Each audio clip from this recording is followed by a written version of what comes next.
ជំរាបសួរលោកគ្រូនាងខ្ញុំឈ្មោះខុមសិណាតឡើងមកសង្ខេបនៅមេរៀនទី4គោលការណ៍នៃការវិតម្លៃប្រកបទៅដោយគុណភាពចំណុចទី1សេចក្តីផ្ដើមការវិតម្លៃនៃការសិក្សាត្រូវបានប្រើដើម្បីវិនិច្ឆ័យពីលទ្ធផលនៃការសិក្សានិងអនុវត្តរបស់សិស្សលទ្ធផលត្រូវបានប្រើដើម្បីកំណត់ពីបំណិននិងខ្លឹមសារចំណេះដឹងដែលសិស្សទទួលបានគ្រូគួរតែវិតម្លៃដើម្បីដើម្បីឲ្យបានត្រឹមត្រូវតាមអ្វីដែលអាចធ្វើទៅបានគួរតែពិនិត្យពីលទ្ធផលការសិក្សានៃការវាតម្លៃដើម្បីជាមធ្យោបាយនៅក្នុងការកែលម្អសិស្សចំពោះប្រសិទ្ធភាពនៅក្នុងការវាតម្លៃនៃការសិក្សាហ្នឹងគឺមានន័យថាគុណភាពនិងភាពមានសមត្ថភាពនៃការវាតម្លៃដែលអាចបង្ហាញអំពីលទ្ធផលពិតប្រាកដនៃការអំពីការរៀនរបស់សិស្សពាក្យប្រសិទ្ធភាពនៅទីនេះគឺសំដៅទៅលើការវាតម្លៃត្រឹមត្រូវមានន័យមើលឃើញច្បាស់លាស់និងអាចប្រើប្រាស់បានជាក់ស្ដែងនៅក្នុងការកែលម្អការបង្រៀននិងរៀនប្រសិទ្ធភាពនៅក្នុងការវាតម្លៃនេះគឺមានលក្ខណៈសំខាន់ជាច្រើនដូចជាភាពត្រឹមត្រូវគឺជាការវិតម្លៃត្រឹមត្រូវវាស់អ្វីដែលគ្រូចង់វាស់ពិតដូចជាជំនាញការយល់ដឹងឬក៏អកប្បកិរិយាមិនមែនវាស់អ្វីផ្សេងទៀតទេដែលទី2ភាពទុកចិត្តបានហ្នឹងគឺជាលទ្ធផលជាប់លាប់និងមានស្ថិរភាពដែលសិស្សហ្នឹងមានសមត្ថភាពដូចគ្នាគឺត្រូវទទួលបានលទ្ធផលស្តៀងគ្នាដែលទី3ភាពសមស្របហ្នឹងគឺជាការវាតម្លៃត្រឹមត្រូវសមរម្យតាមកម្រិតអាយុសមត្ថភាពនិងបរិបទការសិក្សារបស់សិស្សទី4ភាពច្បាស់លាស់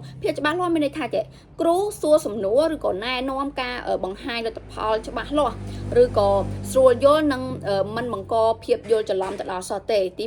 5ភាពស្មើគ្នានិងយុត្តិធម៌មិនរើសអើងសិស្សណាម្នាក់តាមភេទតាមអាយុឬក៏បរិយាកាសឬក៏សមត្ថភាពពិសេសផ្សេងទី6ការអនុវត្តបានមានន័យថាការអាចអនុវត្តបានពិតប្រាកដនៅក្នុងពេលវេលាវិធានការនិងធនធានដែលមាន7ការប្រើលទ្ធផលបានប្រសើរមានន័យថាលទ្ធផលដែលអាចជួយឲ្យគ្រូនឹងកែលម្អនៅការបង្រៀននិងជួយឲ្យសិស្សនឹងបង្កើនសមត្ថភាពផងដែរចំពោះប្រសិទ្ធភាពនៅក្នុងការវិតម្លៃនៃការសិក្សាហ្នឹងគឺជាការធ្វើការវិតម្លៃដែលមានគុណភាពខ្ពស់ដូចជាប្រសិទ្ធភាពត្រឹមត្រូវដែលអាចទុកចិត្តបាននិងសមស្របនិងមានអត្ថប្រយោជន៍សម្រាប់ការកែលម្អការបង្រៀននិងរៀនរបស់សិស្សលក្ខណៈវិនិច្ឆ័យដែលធានាប្រសិទ្ធភាពនៅក្នុងការវិតម្លៃសិក្សាមានន័យថាកត្តាឬក៏លក្ខណៈសំខាន់ដែលធ្វើឲ្យការវិតម្លៃនឹងមានគុណភាពនិងឆ្លុះបញ្ចាំងលទ្ធផលសិស្សបានត្រឹមត្រូវហើយ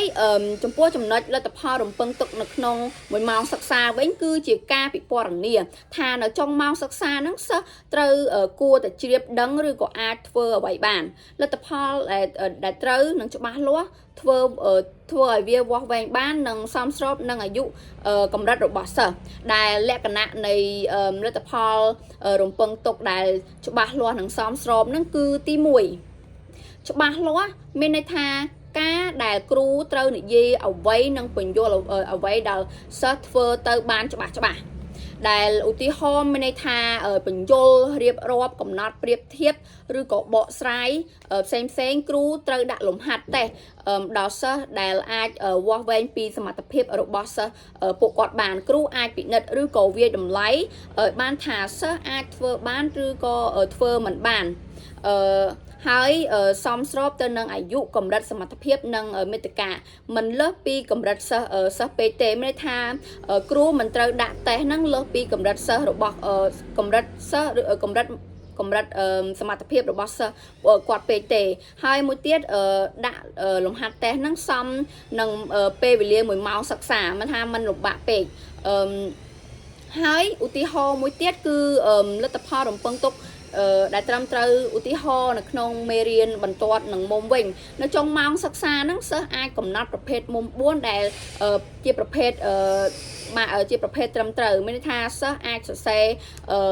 អង្គធាតុលេខបង្ហាញពីការកណនាមុំនៃគំរូនៃមុំជាដើមហ្នឹងហើយចូលមកដល់ការបន្ស៊ីវិញដែលការបន្ស៊ីនេះគឺជាដំណើរការដែលធានាថាវិធីសាស្ត្រវាតម្លៃត្រូវបានជ្រើសរើសឲ្យឆ្លុះបញ្ចាំងនិងសមស្របទៅលើលទ្ធផលការសិក្សារំពឹងទុកដែលបានកំណត់សម្រាប់1ម៉ោងសិក្សាវាមានន័យថាអ្វីដែលគ្រូរំពឹងទុកហ្នឹង អ្វីដែលគ្រូនំពឹងទុកឲ្យសិស្សរៀនហ្នឹងគឺអាចធ្វើបាននៅចុងម៉ោងនោះត្រូវតែត្រូវគ្នានឹងអ្វីដែលគ្រូប្រើដើម្បីវាស់វែងជាក់ស្ដែងដែលទី1ហ្នឹងមូលដ្ឋានគ្រឹះនៃការបន្ស៊ីឧទាហរណ៍ថា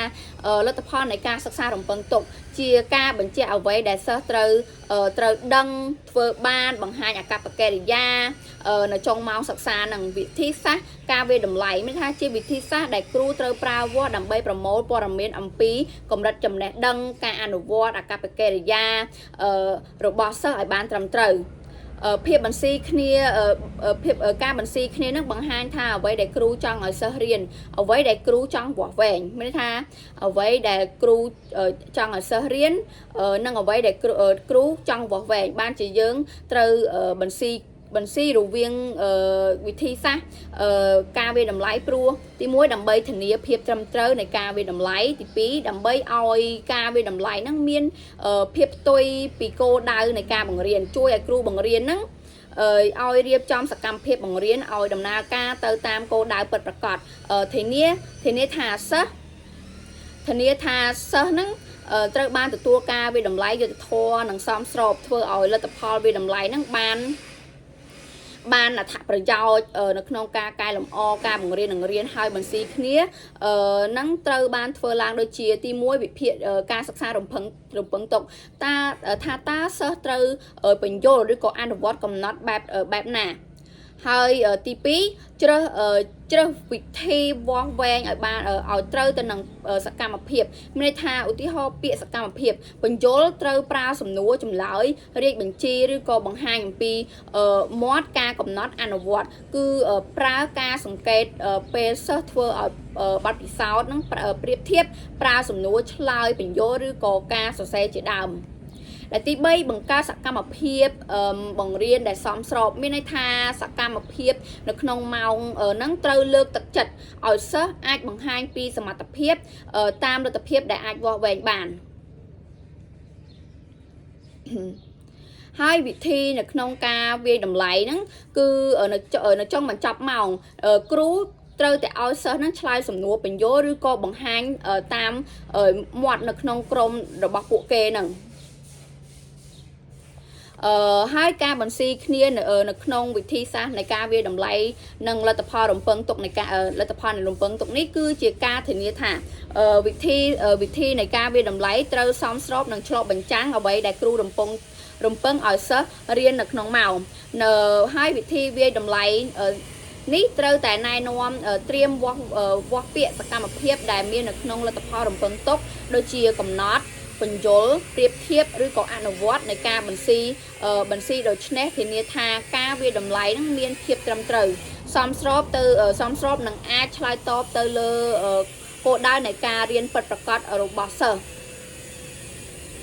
ហើយបានជាគ្រូ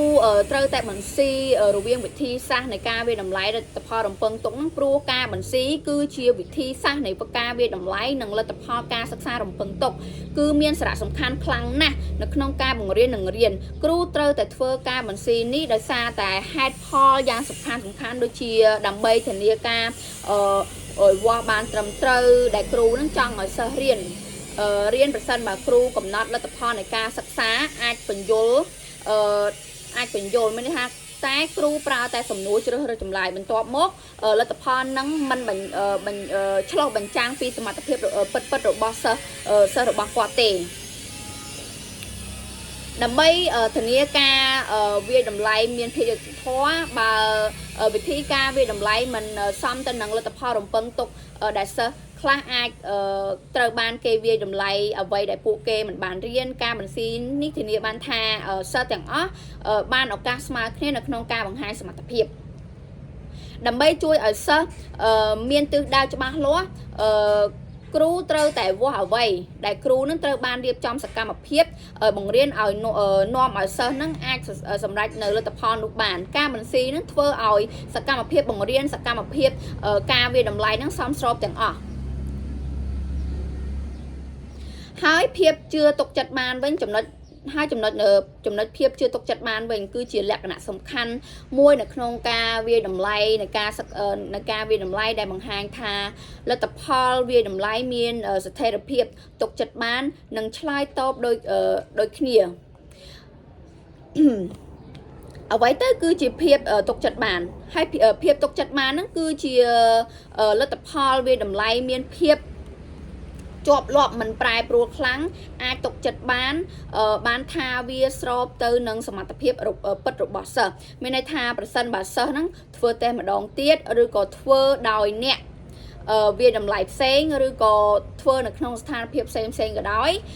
ក៏លទ្ធផលហ្នឹងគួរតែនៅតែស្រដៀងគ្នាហើយភាពជឿទុកចិត្តបានហ្នឹងគឺសំខាន់ដែលទី1គឺដើម្បីធានាថាលទ្ធផលនៃការវាតម្លៃហ្នឹងមានស្ថិរភាពទី2ការវាតម្លៃហ្នឹងមានភាពយុត្តិធម៌ចំពោះសិស្សទាំងអស់ទី3ធានាថាគ្រូអាចប្រើលទ្ធផលដើម្បីកែលម្អនៃការបង្រៀនទី4ជួយឲ្យសិស្សហ្នឹងទុកចិត្តទៅលើប្រព័ន្ធវាតម្លៃទី5បង្ហាញថាវិធីសាស្ត្រនៃការវាតម្លៃហ្នឹងមានគុណភាពខ្ពស់ចំពោះសុពលភាពវិញគឺជាភាពសំខាន់បំផុតនៅក្នុងការវិតម្លៃសិក្សាមានន័យថាការវិតម្លៃវាស់វែងត្រឹមត្រូវនឹងជាអ្វីដែលស្នើឲ្យគេវាស់តែម្ដងហើយសុពលភាពនេះគឺជាកម្រិតនៃភាពត្រឹមត្រូវនៅក្នុងការវាតម្លៃដែលវាបង្ហាញថាតេស្តឬក៏វិធីវាតម្លៃវាស់បានត្រឹមត្រូវនៅអ្វីដែលគ្រូចង់វាស់វែងប្រសិនបើវាស់ត្រឹមត្រូវជំនាញពិតហ្នឹងមេត្តានៃត្រឹមត្រូវនឹងអាចមិនចម្រុះឆ្ងាយពេកទេនោះគឺជាការវាតម្លៃមានសុពលភាពសុក្រិតភាពដែលមានន័យថាលទ្ធផលនៃការវាតម្លៃអាចទុកចិត្តបានហ្នឹងมันផ្អែកទៅលើអារម្មណ៍ឬក៏មតិផ្ទាល់ខ្លួនរបស់គ្រូឬក៏អ្នកវាតម្លៃនោះទេហើយចំពោះចំណុចលទ្ធផលវិបាកវិជ្ជមានវិញគឺមានន័យថាអ្វីដែលបានកើតឡើងឬក៏អត្ថប្រយោជន៍ដែលសិស្សទទួលបានដោយសារតែការសិក្សាឬក៏ការអនុវត្តឬក៏ការវាតម្លៃដែលជួយឲ្យសមត្ថភាពនិងការអភិវឌ្ឍខ្លួនរបស់ពួកគេនឹងកាន់តែប្រសើរឡើងដែលជាផលវិជ្ជមានមិនមែនជាពីបញ្ហាឬក៏កំហុសទេប៉ុន្តែជាអ្វីដែលលើកទឹកចិត្តនិងជំរុញការរៀនបន្តទៅវិញហើយផលវិជ្ជមានហើយផលវិបាកវិជ្ជមាននេះគឺជាផលប្រយោជន៍បន្ទាប់ពីការរៀននិងការវាតម្លៃដែលជួយឲ្យសិស្សអភិវឌ្ឍខ្លួនទី2លើកទឹកចិត្តឲ្យសិស្សចង់រៀនបន្តទី3ជាផ្នែកមួយនៅក្នុងការវាតម្លៃផងដែរចំពោះប្រសិទ្ធភាពនៅក្នុងការដំណើរតេស្តប្រឡងវិញគឺជាកម្រិតដែលធ្វើតេស្តសម្រាប់គោលបំណងវាស់វែងបានដោយប្រើប្រាស់ពេលវេលាសម្ភារៈបន្ទប់ដែលមានស្តង់ដារគ្មានសម្លេងរំខាននិង